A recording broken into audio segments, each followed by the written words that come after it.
Bible बताती है वो अनंत जीवन धरती पर शुरू होता है।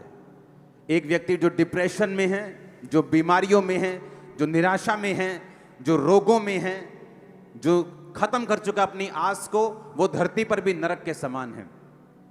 पर वचन कहता है जब परमेश्वर को हम स्वीकार करते हैं, उसके वचन को अंगीकार करते हैं कि प्रभु यीशु मसीह आप मेरे उद्धार करता हैं, आप किसी धर्म या जाति के लिए नहीं, आप मेरे लिए आए, मारे गए, गाड़े गए और तीसरे दिन मुर्दों में से जी उठे।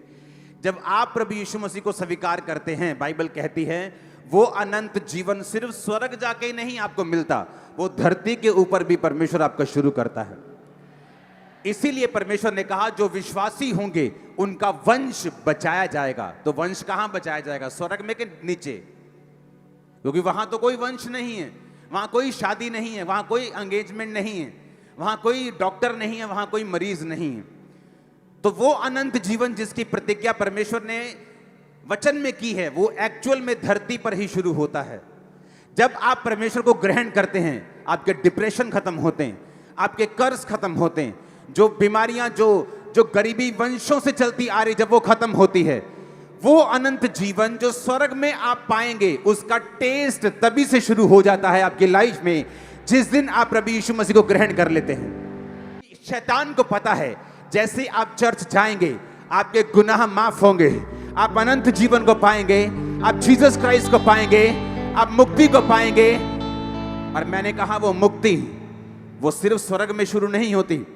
ये सिर्फ मुक्ति इस चीज का नाम नहीं है कि आप मर जाएंगे और स्वर्ग में उठेंगे।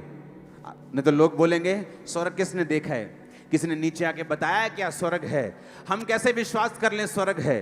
तो बाइबल कहती है आपको विश्वास दिलाने के लिए कि स्वर्ग है। परमेश्वर वही काम धरती पर करता है जो स्वर्ग में होते हैं। वो आपको बीमारियों से मुक्त करता है जैसे स्वर्ग में है, वो आपको चिंताओं से मुक्त करता है जैसे स्वर्ग में है, वो आपको कलेशों से मुक्त करता है, डिप्रेशन से मुक्त करता है, श्रापों से मुक्त करता है जैसा स्वर्ग में है। इसलिए मैंने आपको बताया था, जब मैंने ग्लोरी की बात की थी, जब मैंने महिमा की बात की थी, कि जब परमेश्वर अपनी महिमा सहित धरती पर उतरता है, वो ग्लोरी जब चर्च पे उतरती है, किसी जगह पे उतरती है, किसी झुंड पे उतरती है, तो वो ग्लोरी क्या करती है? वो ग्लोरी उसी स्वर्गीय माहौल को जो स्वर्ग में है नीचे डेमोन्स्ट्रेट करती है। वो नीचे आपको दिखाती है स्वर्ग में क्या है, वहाँ बीमारी नहीं है, स्वर्ग में क्या है, वहाँ दुख नहीं है, वहाँ आंसू नहीं है, वहाँ अंधेरा नहीं है। अब वैसी ही जिंदगी उन लोगों की हो जाती है जो यीशु मसीह को स्वीकार करते हैं कि तू हमारा उद्धार करता और हमारा परमेश्वर है। दुनिया कुछ भी कहे लेकिन मेरा सिर अब सिर्फ तेरे सामने झुकेगा और तू मेरा परमेश्वर और मैं तेरी संतान ठहरूंगा। Hallelujah, hallelujah. आपको जो हम दिखा रहे हैं ये आपके हृदय में छप जाएगा। आपको मालूम होगा स्वर्ग में क्या होगा, आपको मालूम होगा नरक में क्या होगा।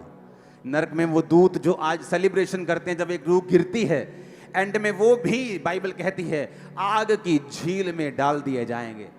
वो सारे रोएंगे, चिल्लाएंगे, तौबा करने का कोई अवसर नहीं होगा। बाइबल कहती है स्वर्ग और नरक के बीच में एक बड़ा गड्ढा ठहराया गया। ना तो स्वर्ग से कोई उनको जाके प्रचार करके बचा सकता है, ना ही नरक से कोई तौबा करके वापस स्वर्ग में जा सकता है।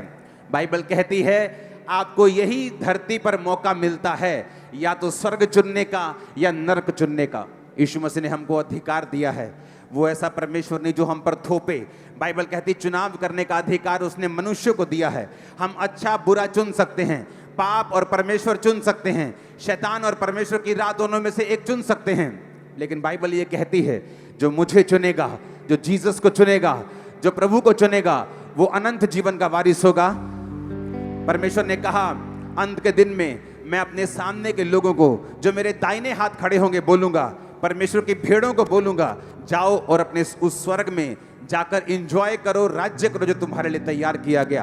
और बकरियों को, अपने लेफ्ट साइड के बकरियों को, यानी जो पाप में रहती थी, जो लोगों ने परमेश्वर के वचन को ग्रहण नहीं किया, उनको बोलूंगा जाओ और उस अंधेरे कुंड में, उस नरक में जहां रोना और दांतों का पीसना होगा।